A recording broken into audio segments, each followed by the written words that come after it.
Lots of folks getting ready on this rainy weekend for the season that will be here soon. And you guys know the old phrase, and so does 56-year-old Otto Sitterly. What did they say? April showers bring May flowers. They also bring May racing, and we're hoping it works out that way this time. Otto had a tough year with ISMA and MSS last year, came into the final race at Evans Mills as the point leader, but something went wrong during a red flag, and they went to push his car and ended up putting him all the way back to third. He is busy working on cars today on Saturday out in Canajoharie, so let's head out there now and see how he's doing. First of two interviews. This one is for the winged one, and we'll do another one later to talk about the tailwind car that he'll run at Oswego. Otto, how are we doing on this rainy Saturday? I'm doing pretty good, Doug. How about yourself? Not bad, considering everything. So what are we working on today? Oh, just cleaning up some body panels and some parts for the wing Bodner car, and I've got a couple of guys here helping out. I think the coach was out there playing with stickers or something. Is that what he's doing today? two winged cars. You told me. Let's talk about each. You started with the Bodner car.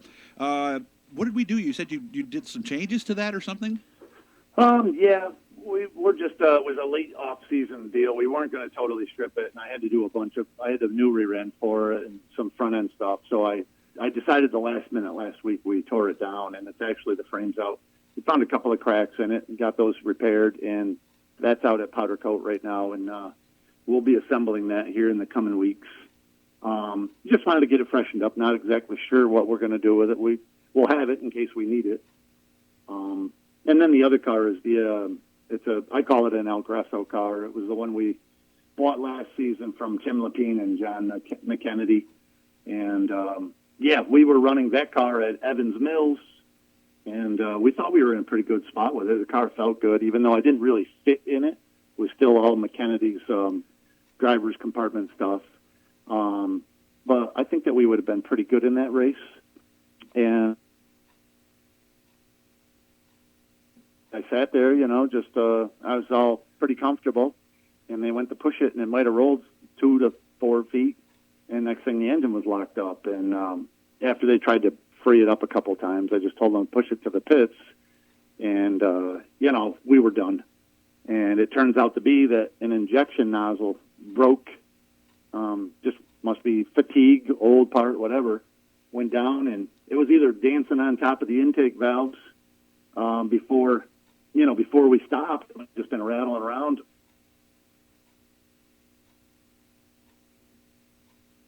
It's like a 2.5-inch long brass nozzle. Locked the engine right up. It just sat right there solid.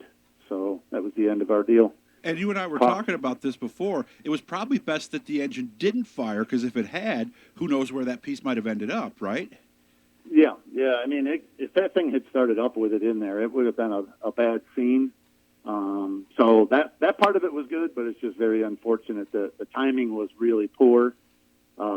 We practiced with the car the week before. Had it just something like that happened the week before, at least we would have known, and we could have run the Bodner car and had at least a fighting chance, Just unfortunate, but that's the reality of first of all, of racing, and then it's just the reality of, not that it had anything to do with prep, but it wasn't really our car. It was a car that we bought, and basically for the engine, was really what we were after, was the engine, and, put us in a bad situation, and unfortunately, that's a big part of racing, is some of the things that you can't really do anything about, the unforeseen. And ended up costing you a chance at a championship, because you had the lead. It was a small lead, but you had the lead going in. So after the practice, I would imagine you were feeling pretty good.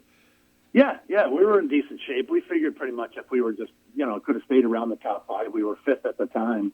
If we could have just hovered right around there, we would have had a fighting chance. But when you're sitting in the pits, it doesn't do you any good. And you told me you fixed that problem about not being comfortable. You did pour a seat for that car?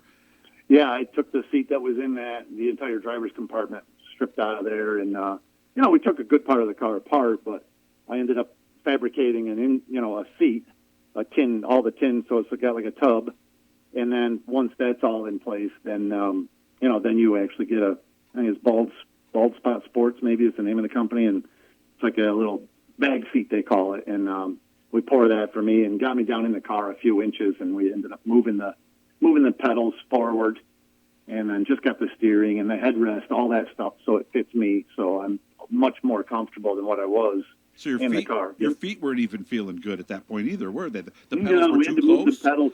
Yeah, about 2.5 to 3 inches. We moved the pedals That's a lot. forward. So, yeah. So I have a picture of the car when I drove it last fall, and my head was right up near the top of the cage. So now I'm right down in the car where you belong, and the driver comfort part of it will be much, much better. When we practiced it last fall on that prior Saturday, I was really having a hard time. I could only go about 10 laps before I just got tired. My legs and stuff, they just weren't right. So we did what we could during the week, and I was okay in the car for that last race, but this will be much better now. So is that Al Gresso car now kind of the number one car in the stable then, as far as the winged configuration goes? Yeah, I think for a wing car, we're going to start off with that car. We went right through it pretty good, and we're working on spares for it. Organization with everything in the trailers and all that. But I think that we're going to start out with that car. Of course, the Bodner car goes awful good at Oswego. When it's on, it's a real good car. So we're going to, we'll see how it goes. How it goes. Mm-hmm. Anything, especially if you have options, which is always hard. It's difficult. But we'll start out and we'll sort of bob and weave with the results. If we, feel as though it's not as good as what we had, then we can always bring the Bodner car out and we can roll with that one. Well, you had that car at Evans Mills, which is a short track. I mean, is that basically what that car is, a short track car? I mean, the history over the last few years, that goes really good at the little, I call them stop-and-go tracks, Lee and Star, Claremont. That car goes really good over there. We've got some good notes that we got from McKennedy. And he's offered any help that I asked for. He's going to be good with helping, with input and stuff, so that's pretty cool of him. But, the last time I ever went to Thompson, he was right there, and he dusted everybody's doors with that car on the big track. So, but a lot of it, he's a really, really good driver. He's he's a smart guy. He's hands-on. So I mean, that comes into play, of course. So I mean, I don't take anything away from him as a driver by any means, but we acknowledge that was a really competitive car. So basically, we went to look at an engine, and in 5 minutes flat, this guy I drive for it, he's making a deal with Tim Lapine. And I told him no on the way over there, and we said, let's go look at the engine. That was what we were really after. We had a pretty severe restart hesitation with the Bodner car over the last 2 or 3 seasons. It's been pretty bad. Once we get rolling with it, it's good. But really, on a restart, if you're not in the right situation, you can get your tail handed to you by a couple of rows.